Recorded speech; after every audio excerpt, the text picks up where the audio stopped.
Hey, y'all. Thank you so much for joining another episode of Celeste the Therapist podcast. My name is Celeste. I'm a therapist.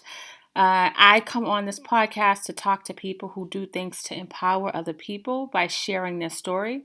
But once a month, Jermaine Morris and we come on and we talk about a topic. And today we are talking about living authentically.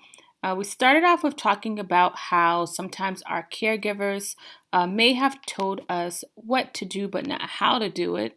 And then we kind of moved on and discussed how sometimes friendships kind of fall apart and how we may have been in certain relationships because of the way that we thought we were and we didn't know who we were. This is a great episode to learn how to live authentically. We do make it a point to note that it's not easy to do, but on the other side of that, it looks a lot different. If you enjoy this episode, do me a favor and share it with somebody that you love. Make sure you give Jermaine a follow. If you want to follow me, you can follow me everywhere on social media by searching Celeste the Therapist. Want to support me? There's a number of ways you can support me. You can give me a 5-star rating on Apple Podcasts. You can go to my shop. I have a couple of books and I have this amazing course called Healing the Inner Child. Really great course to check out. Don't forget, November 13th, Jeff Gray and I will be on a live podcast in Boston at the Underground Cafe and Lounge. We will be discussing relationships, something that we do all the time on this podcast. So if you want to get your tickets, you can either purchase them at Eventbrite or you can go to celestetherapist.com/shop. It's going to be a really dope episode. Let's get into this amazing episode. 365 days, but I treat every day like it's my last. I'm only concerned with building on the future, cause I can't change my past. Positive vibes for positive lives. She just giving you that truth and shifting your mind. It's more mental than you realize. It's up to you to take control, cause this world is cold and negativity gon' take its toll. Now we've been told any day could be your last. I'm embracing every moment and I cherish every laugh, every smile, every hug, every kiss, every touch, every person in my life that I care about and love. But wait, maybe I'm getting too emotional. That's exactly what they say you ain't supposed to do. Suppress your feelings, never talk about your pain. Can't appreciate the sun without acknowledging it rains, right? That's right. So this a moment of clarity.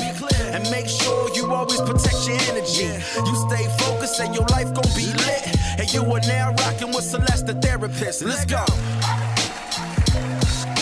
Hi, I'm Jermaine Morris. I'm a certified coach and consultant with a practice that's based around a DISC assessment.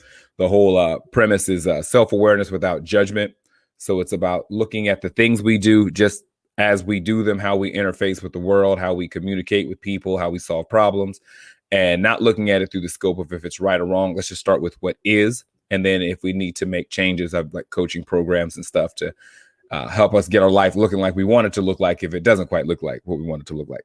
Mm-hmm. And if you guys, if you're new here, if you like what he's saying, there's a ton of episodes with him and I on where we kind of like go through some like common themes that people have in their life. If you go to celestetherapist.com/podcast, you'll find that link.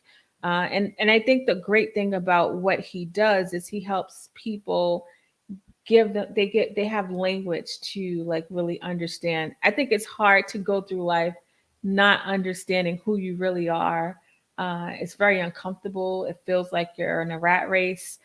So for what he does, especially with the DISC assessment, and just explain the DISC assessment because there's always new listeners, just so people are all on the same page. Yeah. So basically, think of it, it's like a test that shows the way that we interact naturally and then are adaptive. So natural, the way we just exist in the world, if with no external stimuli, like when we're not thinking about what we think about. And then our adaptive is when we do think about what we're thinking about. When we're aware of other people, we're conscious of what's happening. We may become under stress or pressure. This test shows how we deal with problems, the pace we like to work at, if we're structured, less structured, more communicative, less, more direct when it comes to problem solving, less, more, organized, like just which ones we are. And the test comes with a 22-page report of you. So I always say that human beings don't come with an owner's manual. So this kind of becomes yours. Mm-hmm. And I like it because it's a really great starting point. If nothing else, it's like an engine diagnostic. Like instead of saying what's good or bad, it's the test. It takes about roughly 10 to 15 minutes to take. But just the information that we get it's good for a lifetime. Yep. And I've taken it. So many people have taken it and have been able to have some language and Yeah. feel seen. I think you feel seen. And speaking of feeling seen, one of the things that I kind of asked Jermaine about is like, are there any common themes? Because he works with people, and I work with people. At times, I see common themes, and then you see common themes. So one of the themes that he has seen is around thinking about how people have grown up and working on expounding on what they have gotten from their parents. I think a lot of times I will say myself and other people I hear, we always talk a lot about unlearning some bad like habits that we may have been taught. But this is kind of taking it on another angle, like reframing it a little bit. Can you share with people your thoughts about that? Yeah, because part of it, so I think that's true. I think a lot of us look at there's some things that we learn that just aren't true or don't hold up. So there's the unlearning process. This I've noticed is it's not so much unlearning, but maybe unpacking or expounding on. I think that sometimes when our parents, depending upon when you were born, like I was born in 77. So during the 80s, parents didn't really explain a lot to children. Like and if you were born even before that, you probably got less of an explanation. And so you're more or less just kind of told something and you kind of followed it because you were told, but sometimes we didn't understand why we were being told it, or it wasn't fully explained. So we follow what we're told, but we don't really know how that connects to everything else that's going on in our lives. And so it's kind of a theme. I'll say, like, the universe kind of keeps showing me stuff. And I'll talk to people and they'll be regurgitating what they were taught as a child, but they don't know actual context sometimes where to apply it, or don't know anything, can't go deeper with it. So I know that's a lot of language to talk, so we can kind of simplify that a little bit. Yeah, simplify that a little bit. And one of the things like we can use as an example when parents may talk about like saving your money, right? Yes. So saving your money, but in I know a lot of people, especially in the Black community, we don't understand financial literacy. Yes. We may even have had parents who have been able to save but not picked up that skill set. Yeah. Tell people a little bit about like how like people can use that idea of I was taught to save my money but not understanding the principles behind it. Yeah. So if you're taught, so using that example, so if you're taught save your money, okay, but no one ever taught you about like investments. They didn't teach you about, like, you can find yourself with all your money in a shoebox doing absolutely nothing for you, and your money's not working for you, your money's not growing. Like you don't really have you're scared of the stock market, don't trust cryptocurrency, don't trust the banks, don't trust, scared to get into real estate. Like you don't know how to use money, but you have some. Like you're all your bills are paid on time, but you don't know how to do anything with money because you just simply focused on don't spend it all. And so then you find yourselves 30s, 40s, 50s banking on, if I can save enough, then maybe I'll be okay on the back end of my life, as opposed to learning how to use money. And then you don't have to work maybe as long or as hard, or you can have more at the back end. Like, so sometimes it's about expounding upon some things. I think that we get the Cliff's Notes versions of a lot of principles as children because our parents don't want to overwhelm us, or they just don't feel like they got the energy to I ain't trying to explain this to no kid, like, I got to work, I'm tired, whatever. And they just kind of tell us something. But as adults, we don't revisit those principles. Sometimes we just apply them face value, and that can kind of get us in trouble as we're adults now. Yeah. What's another, the saving money piece was a more tangible example, I think, around some things that we may have been told. What's a example that's not so tangible that we may have kind of been told but not taught? Okay, so like, and I use my example I preface this is not a knock to my parents. I think they did a great job in instilling principles and rules and all that. Little disclaimer I put out. And speaking on that piece too, just as we're talking about this, and because I have people of all ages that are listening to this, it's not about shaming or blaming. I think a lot of times, like, I'm glad you said that around like with your parents, because like our parents did the best that they could. And I think that for so many of our parents, especially in the Black community, they were literally trying to survive, right? So they gave us a lot of survival techniques, Yeah. because that's all they kind of knew. So the point in kind of dissecting this is more so to um, give you clarity and let you look at it from another angle, right? Yes. And that's why, like, I enjoy talking to Jermaine, because he helps us look at things in a different perspective, and sometimes that's what you need to help shift your thought process. So you're going to give us an example. I would love to hear it. Yes. So, like I said, to preface that with this is not a knock to my parents, but one of the things that I can speak to personally is that my parents didn't teach me transparency. They taught me don't lie.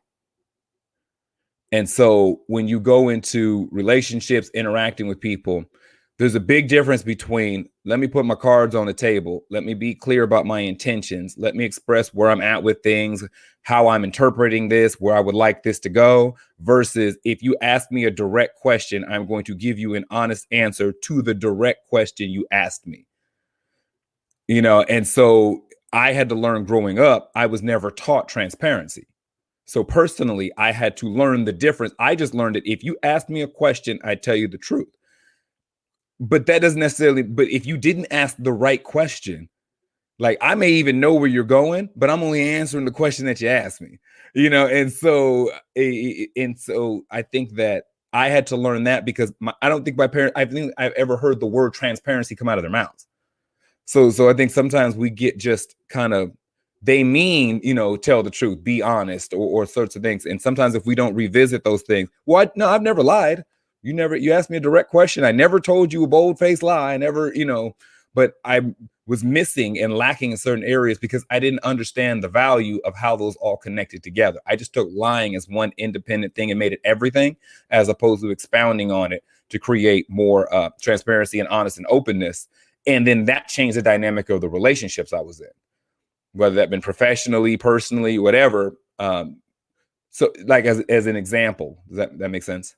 Yeah, it makes sense. And I think that it helps you, like some of the ways too, is just the way we communicate. And I think being able to, for your example, to be more transparent and has allowed you to like have different types of relationships in a different way.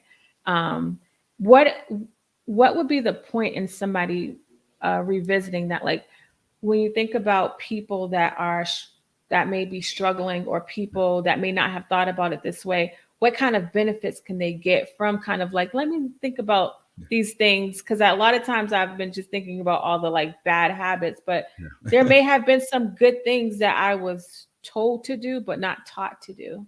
Yeah. So something I always start with, where's my life? Just look at your life.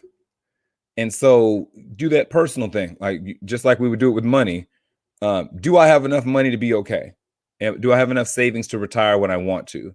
If I did, how would I be living if I was based off the money that I have? It's the same thing when we look at relationships. How is my marriage? Like for real, not the conversation you necessarily have with your spouse, but you, person in the mirror. Like, how's my marriage? Is this really sustainable? Like after these kids leave the house, do we have enough here to make it to the finish line? Because some parents, like, sometimes it's term life with marriages. It's, we got some small kids, we got some responsibilities, but once this house is paid for, these kids is grown, deuces.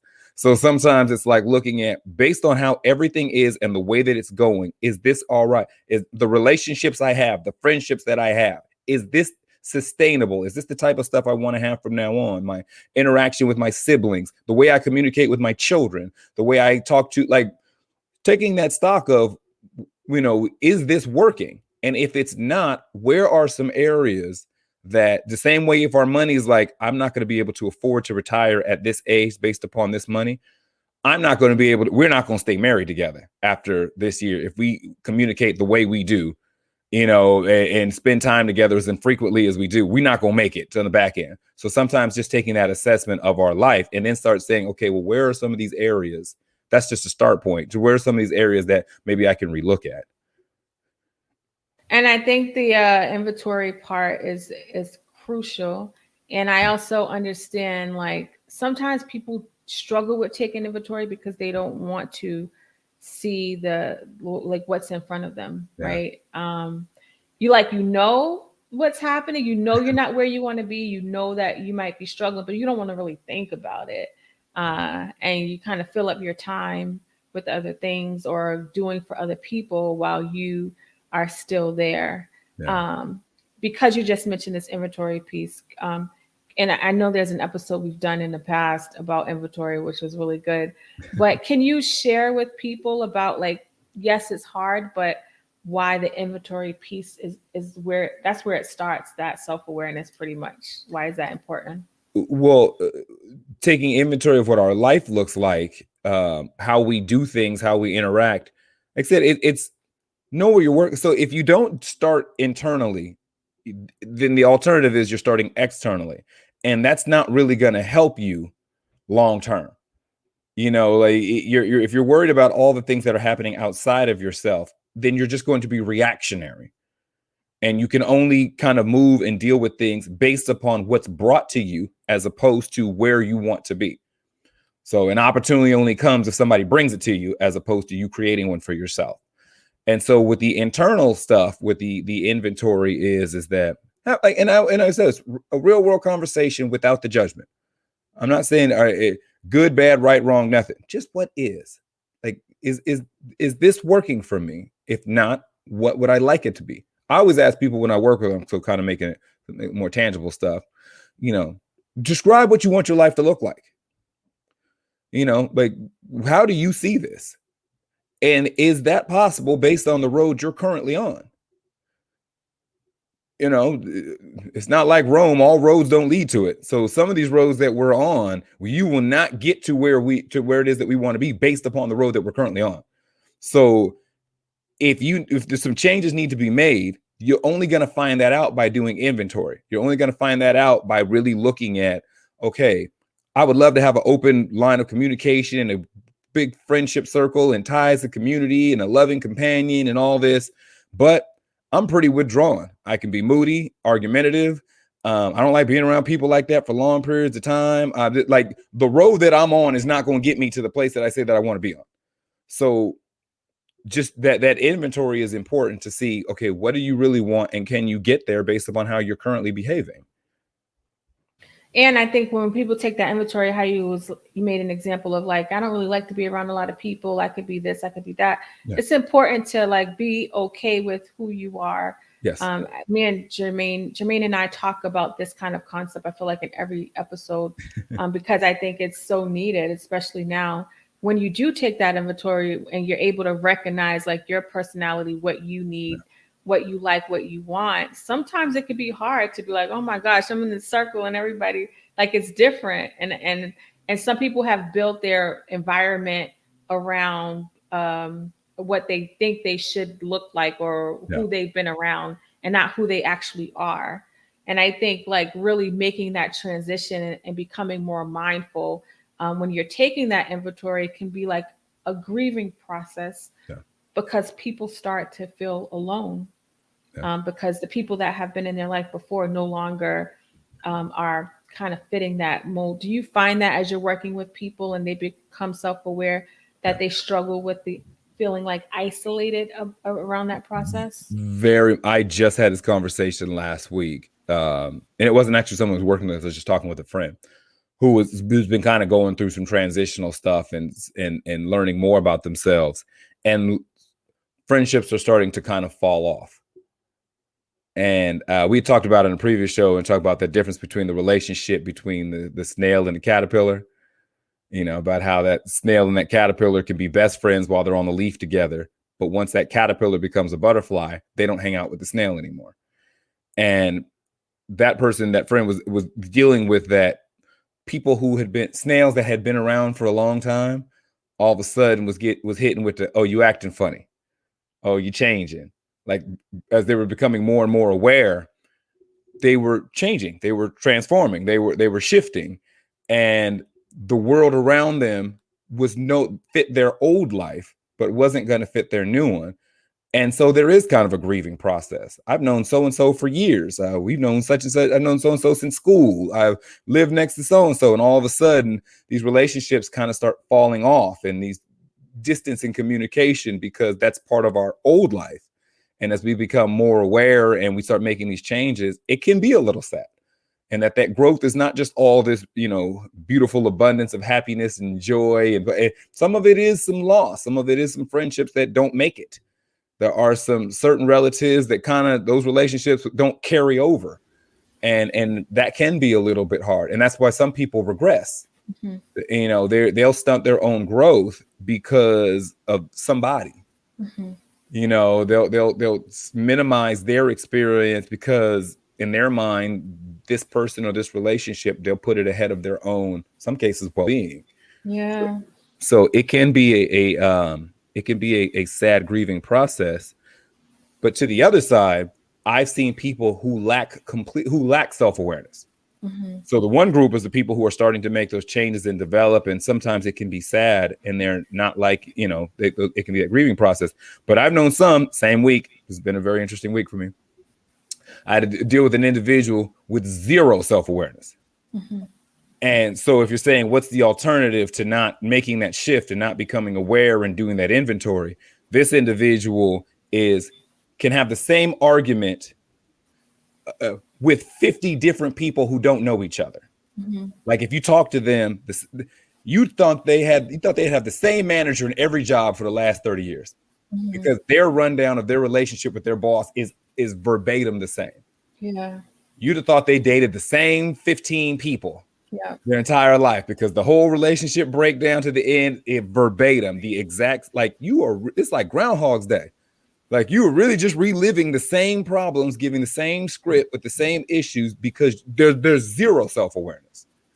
So we say, so what's the alternative to not going through that grieving process of losing some of those relationships or some of those things not coming over? You are literally going to keep reliving the same life. And it's usually negative experiences when you do not do some of this work when it pertains to self-awareness. It will always be somebody else's fault. Someone will always be messing with you. Someone will always have an attitude. It'll always be so you almost, pick your poison, mm-hmm. but I personally have found that, yes, there are some relationships that have not carried over, and it doesn't even mean that there's resentment or anger. It just means that they just didn't make the transition to day-to-day interactions. Is far better than to the alternative of not becoming aware and looking at these things and then feeling like you're almost like a victim to what the life this world brings you, as opposed to becoming aware and taking a little more control of your life. Yeah. That's good. And, when I think about the friendship piece, do you watch Insecure? You don't watch Insecure. You don't seem like the Insecure. I've seen it. I know somebody who's on the show. So I caught it when it was, I watched it for that purpose in the beginning. Oh, okay. When I think, a lot of we think about expounding on what our parents have taught us. And sometimes stick with your family, or that's your friend. Don't make sure y'all stay together. Right. Yeah. I think about when I think about Issa and Molly, they're friends on the show. Okay. Molly ended up going to therapy last season, and and then she started to realize every time Issa called her, it was about drama. There was always in this drama. There was always drama, and they've been friends for a long time. They went through this transition where they stopped talking because I think Molly kind of felt like she was giving so much of herself and not getting it back. And because she's on this healing journey, Issa's still about the drama. Yeah. And when I watched that kind of scene, I talk to people all the time. This is such a common, I don't know if it happens really with male relationships. I see it a lot with the female relationships. And I think about how as you're growing, so with Molly, being angry at Issa for always calling about drama, but in my mind, I'm like, yeah, but you kind of set the relationship up that way. So you're not walking around angry that the other person is who they are, but more so looking at, okay, how did I allow this relationship to get like that? Does that part make sense? Yeah. I don't know if there's a male equivalent. I'm sure there are. So let me say, I don't speak for all of us. I'm not the representative of the male population as a whole. So I'm sure there are some folks that this is their experience. What I have found when you start, men start with, let me just say me. So I'm not speaking for generalities. When I start making those shifts, I never had a conversation with somebody when I started becoming more aware of things, and I just didn't want to participate anymore. Mm-hmm. I just kind of it's almost like water. I just was flowing one way, and then something happened, and I just kind of start flowing another way. So I didn't have to have a full-blown conversation with somebody like, I can't hang out with you anymore because you toxic and you this. I wonder if it's because y'all don't really like do the emotion. Not that y'all don't have emotions, but a lot of times I feel like females, we tend to like lead more with emotions or have a little bit more emotions behind our decision. I feel like a lot of times men can be very logical and like, it's kind of like, oh, okay, this doesn't work, but not like, oh, this and that. Like you're not going any deeper. Well, I think what it is, and I just had this conversation last night. I was speaking in this panel discussion. It's kind of darker. We were discussing domestic violence, and we are talking about how that's kind of a misnomer that men aren't emotional. Men are very emotional. And if you ever thought your man's not emotional, let him be watching the game with 10 seconds left, walk up to him and turn off the TV and see how emotional he gets. But not like they don't have emotions, but they don't express it. Like I feel like they're not given the freedom to express it. Not that they can't. Yeah. So the reason why I preface that is saying, so men will have an emotional thing. We'll look at like, man, every time I'm around him, man, he's on some negativity and I'm just not trying, like I got enough going on. Or every time I talk to him, he's in some drama. Every time I go somewhere with him, he want to fight. Every time he calls, you got to talk about something somebody said or something. Like we'll address those negative experiences we have with somebody within ourselves. Okay. And then it's just like, I mean, we may talk mess about that person to somebody else, like, you know, the barbershop talk, whatever. I thought you was wrong with so-and-so. Nah, man, he on some other mess. But when we make the decision to not engage with them anymore, usually it's simply just a fallback. It's just like, man, Craig's always on this. I'm trying to find peace. I found Jesus. I found Allah. I got married. I'm trying to get married. I got a baby now. I got whatever. I can't go to jail no more. I got this, that, like whatever it is that's going on in your life experience. You're just like, I can't be around that anymore. And I'm not going to have a formal conversation with Craig. Right. When Craig calls, I'm busy. Mm-hmm. You know what I'm saying? Like I'm just going to start moving other ways and Craig will figure it out. Craig's going to be like, oh man, he always got something going on. And now he don't come around like he used to. Or he, and slowly ghost. Sad to say, yes. There's a lot. Women get mad at men for doing it. There's a lot of dudes who ghosted each other over the years. We ain't never talk. We just ain't talk no more.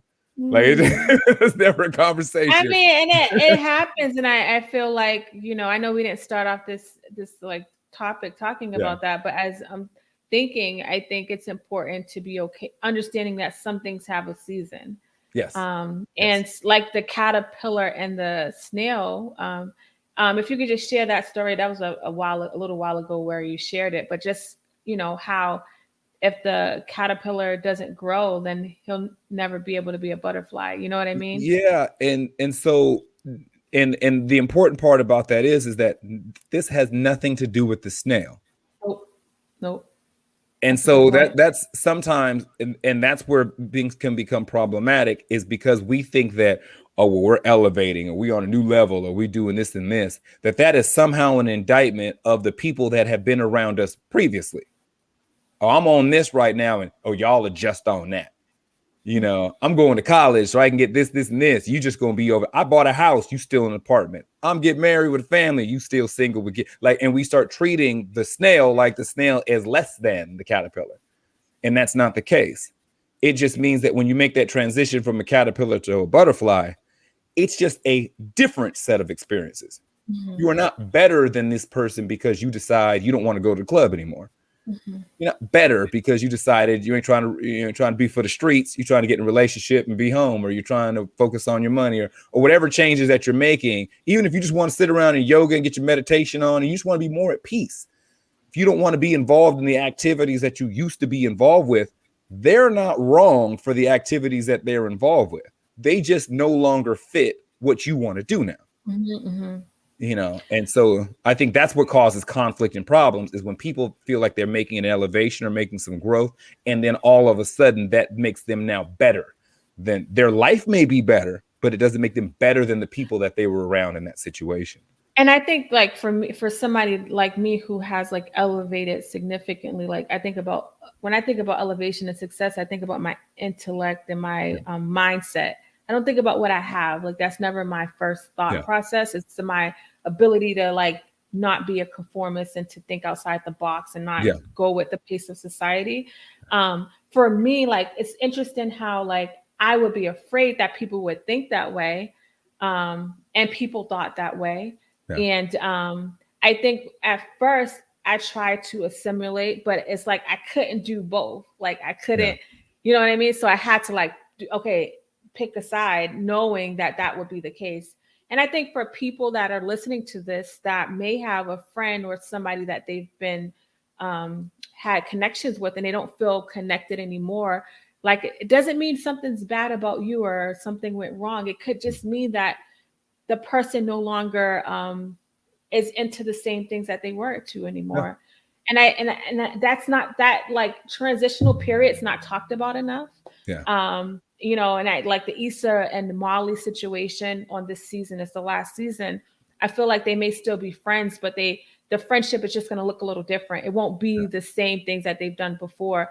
And that's okay. Like, it's not a bad thing. Like when we were in grade school, we were friends because of the environment, right? Or we lived in the same building. But then somebody went to college, somebody went to trade school, somebody went to work. And then things start to look different. And I think it's so important for us to normalize and understand that things are going to change. Yes. And that's okay, right? Okay. Yes.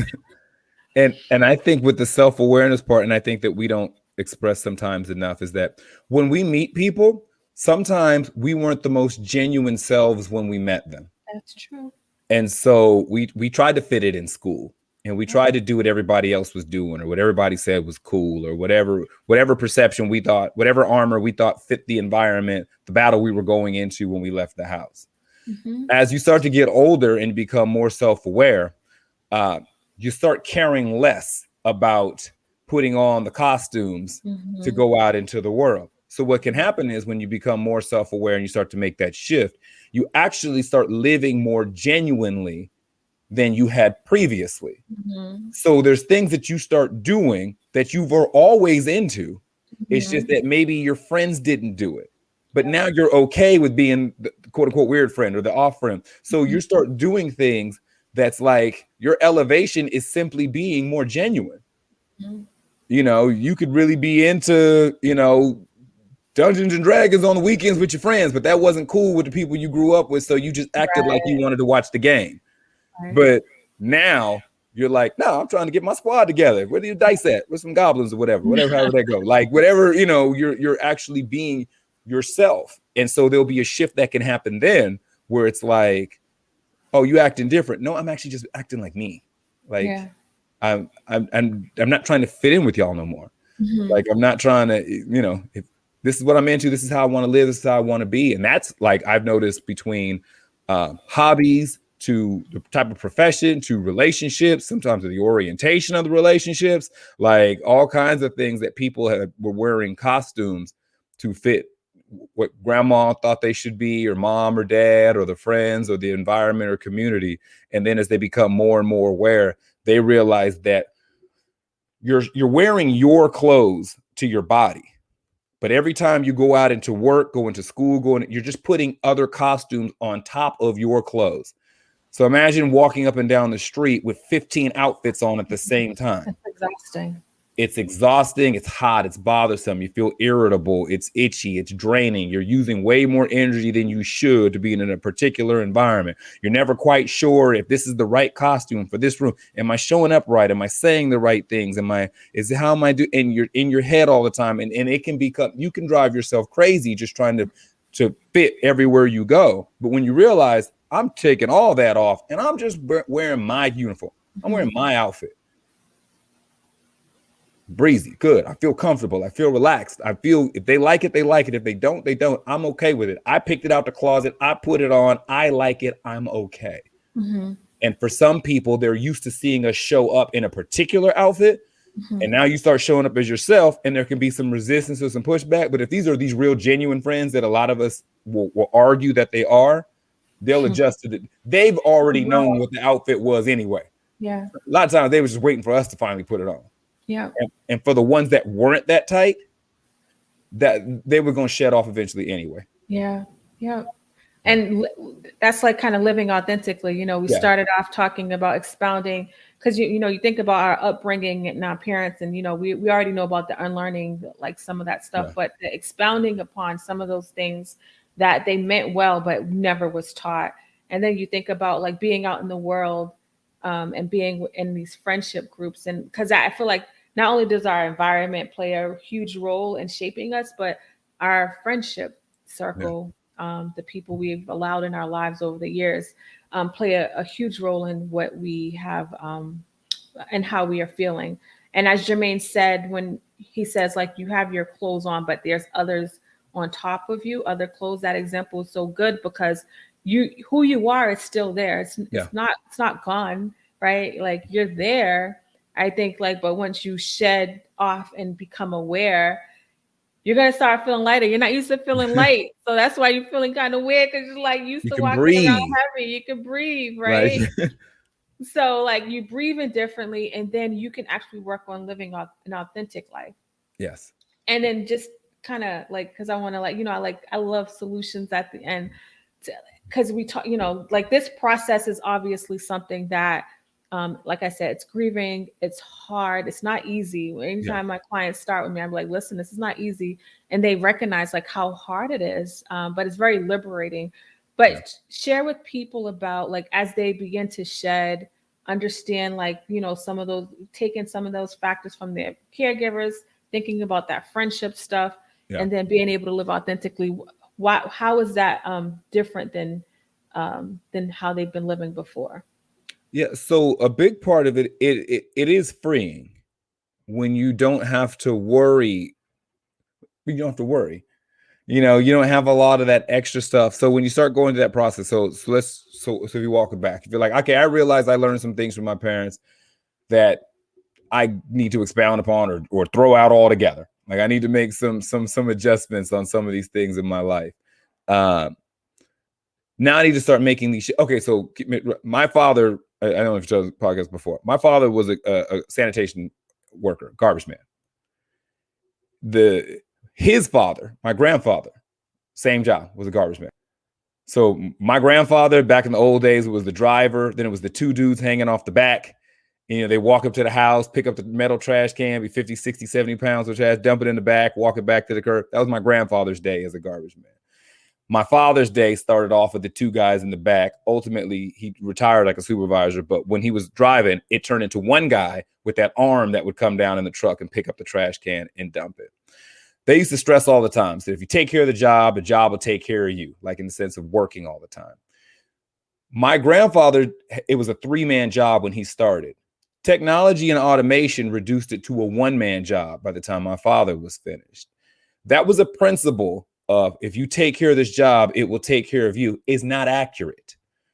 Like there's corporate downsizing, there's technological advances. There's that you think if you go to work every single day and give 110% to this job will take care of you and your family for your life. That is not true. So it was a principle that was instilled. Now, the expounding would have been work ethic, consistency, being responsible. That would have been the expounding upon the principle, as opposed to take care of that job will take care of you. That's incomplete. So I had to learn, that the principle is not holding up. Here's some things I need to add, some changes I need to make. So when we start to make those adjustments, it's the easiest way to tell is look around.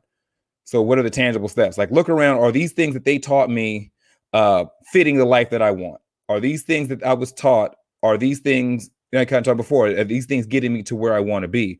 And as I start to make the changes because they're not, or I want my life to be differently, pause, because you're going to catch that wave of there's a way you've been doing it for so long. So almost, I know I'm talking, and sometimes it's clear in my mind, but sometimes it sounds like I'm in the weeds. Imagine if you're a fish that's going down, like swimming with the stream, and you realize you missed an exit. You need to turn around and go against the current and all the fish that are swimming the direction you were currently going in. You know what I'm saying? You're on the expressway and you need to flip a U-turn to go back and make an exit. That's what it's going to feel like when you start making some of these monumental shifts in the way that you've been doing something for 20, 30, 40, 50 years. Everything that you've been on, the relationships, the environment, the momentum of whatever your life looks like, you've been doing 90 miles an hour on the expressway for who knows how long. So imagine if you just flipped a U-turn in the middle of the freeway. You're going to see conflict. People are going to be in your face. You're going to see excitement. There's going to be drama. There's going to be a whole bunch of things until you get to your exit. And then it's going to be a lot smoother sailing. So for people who want to make that shift, it's not going to be just a easy, all right, now I'm doing this. And it's not going to be a lane change. It's going to be, and so prepare for that. Because there's going to be people, you acting different now. Oh, you changing. Oh, we ain't cool no more. You think you better than me? You're going to have your mama. What, you can't come around no more? You're going to have your brothers and sisters. Oh, you think you own this? You're going to, there's going to be a lot of stuff. And it's going to go against your natural inclination. The way you've been doing something for who knows how long, you're going to be fundamentally doing something. You're going to be driving on the opposite side of the road. That's fundamentally against what you've been on for who knows how long. But if you can take that pause and that breath, and then maneuver. And if you stay the course, they're not going to hit you. It's going to seem like the world is going to but almost like water, it's going to go around you. And you'll be able to find your exit. And you'll be able to make that shift. Mm-hmm. And it will be okay. It doesn't mean that it will be without conflict, that it'll be without frustration, but it will be okay. Yeah. Because you'll be in a much more centered place. Mm-hmm. There's no easy way to it, right? No. But to do it. And I think, the more as we're talking about expounding and stuff, I think about all the things that my mom did not teach me, but looking at her work ethic or looking at how she would advocate for us, you know what I mean? I think I did the expounding early on. Yeah. Even though I was never the way I am, I can't point out one person that has guided me into this way other than the fact that I think really deep about things and I look at what I don't want and I've learned to do the opposite. Yeah. And now obviously I have a lot more tools, a lot more access to information to help me continue to develop this sense that I have now of living life. And I think, when it comes to change, you got to remember you're introducing a foreign concept to your body. Yeah. Right. And anytime there's a foreign concept, our body's going to go into shock, right? We may get, medically, we get we get a fever, right? Because it's trying to fight it off. Right. Yeah. And so when you think about literally when you're trying to change the way you operate and your body is used to us, just getting used and going with the flow and eventually you keep staying the course and staying consistent, your body can reframe itself and Yes. learn. Our mind is so powerful. We don't give it enough credit. Our mind goes in the direction that we tell it. And so if we're used to being a certain way, our mind's going to stay in that way. But the more we start to change, the mind starts to reshape and go into the direction that you're providing for it. And it's not just people, it's what you do with your time, what you are exposing yourself to. There's so many elements to it. But I would encourage people listening to just take it one day at a time, one thing at a time. Yeah. Don't overcomplicate it because it takes time. Change takes time and you got to be patient with yourself. And the last thing I'll say about that is as you're changing, celebrate those moments when you say no. Or if you take a pause, maybe you say yes, but you didn't say yes right away. Yeah. You're getting closer to that no, right? So learn how to celebrate those moments of those small changes because they matter and they add up and they keep you motivated to kind of stay the course to go into the direction that you're trying to go. I agree completely. And I think something that we'll give credit to the biology of tissue dependencies. If you're alcoholism or drug addiction, or even if it's sugar or caffeine, the body will create a tissue dependency to something that we're accustomed to giving it.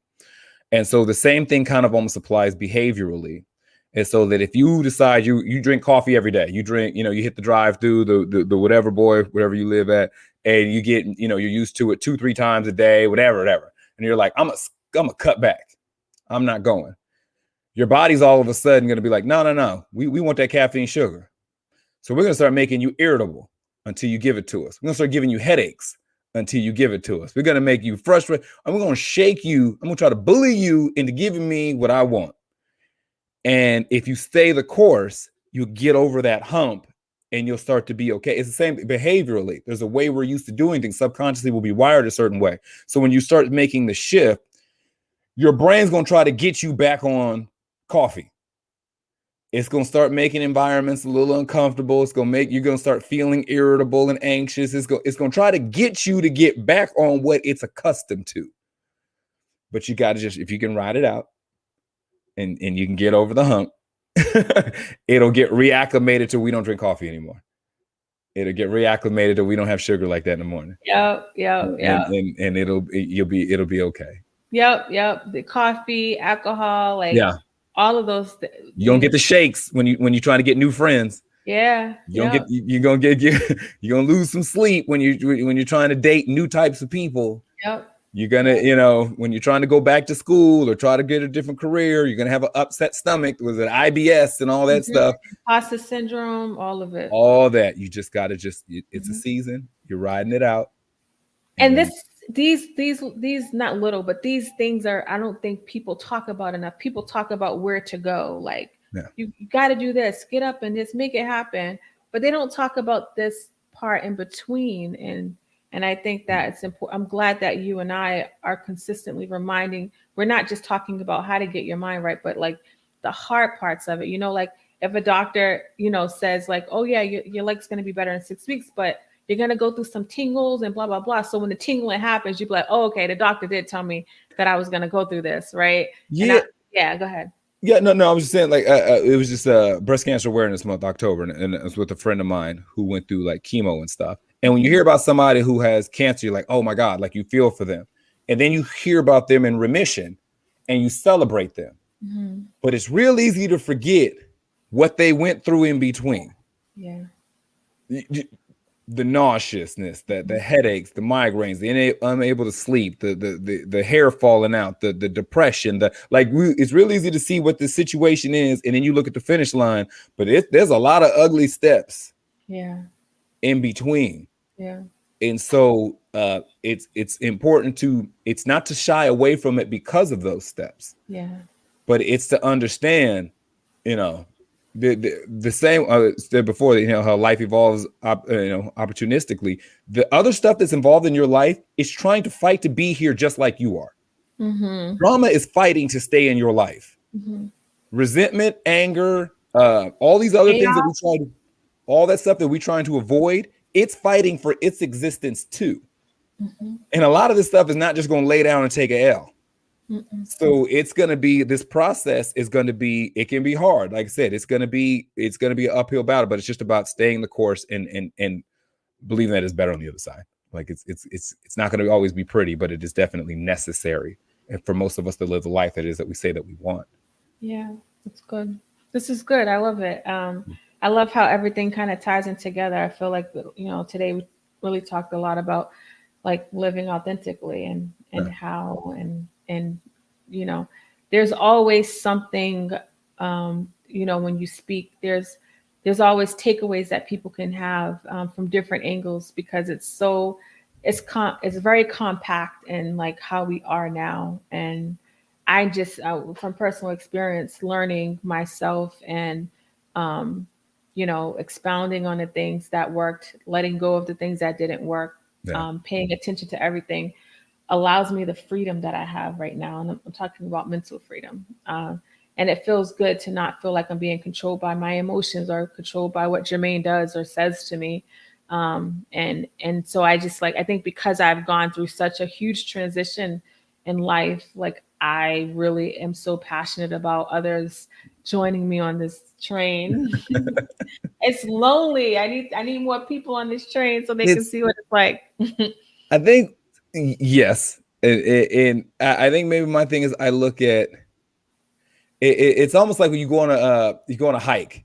Mm-hmm. And you're going through all these, it's walking, the brush is thick, like you're going through trees, you're walking, and everything is dense, and it just feels like it's just you. Mm-hmm. And then you get to the top and you see the clearing and you walk out and you get the fresh air and the sun's shining on you, mm-hmm. and you look around, and then a few hundred yards is somebody else coming out the brush at the same time.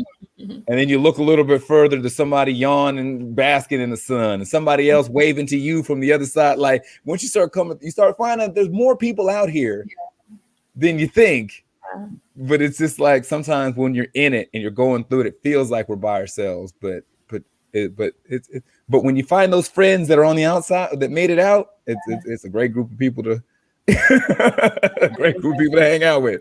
It really, really is. This was amazing, Jermaine. Can you let people know how they can find you? Yes. So for the assessment or anything that has to do with the program, you can email teameffortprogram@gmail.com, teameffortprogram, teameffortprogram@gmail.com. And that's if you just want to learn more about the assessment, any questions about it, anything, just want to say hi, whatever. That's the easiest way to find me. All social media platforms is all the same. It's @JMorrisCEO. Okay, thank you. Thank you so much for your sharing and the way that you deliver. My audience really loves you, and I'm grateful.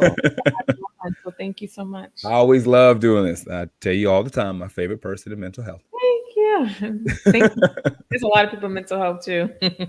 So thank you. I told y'all that was a great episode. I really enjoyed it. Don't forget, you can find me on YouTube, Facebook, Twitter, Instagram. All you got to do is search Celeste the Therapist. All of these episodes are recorded on YouTube. So if you ever want to catch the visuals, I love watching podcasts on YouTube. It feels like I'm watching a show.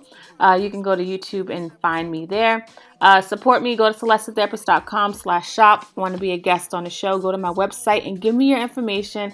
I would love to learn more about you. Thank you all so much for supporting me, and I will talk to you later. Let's go.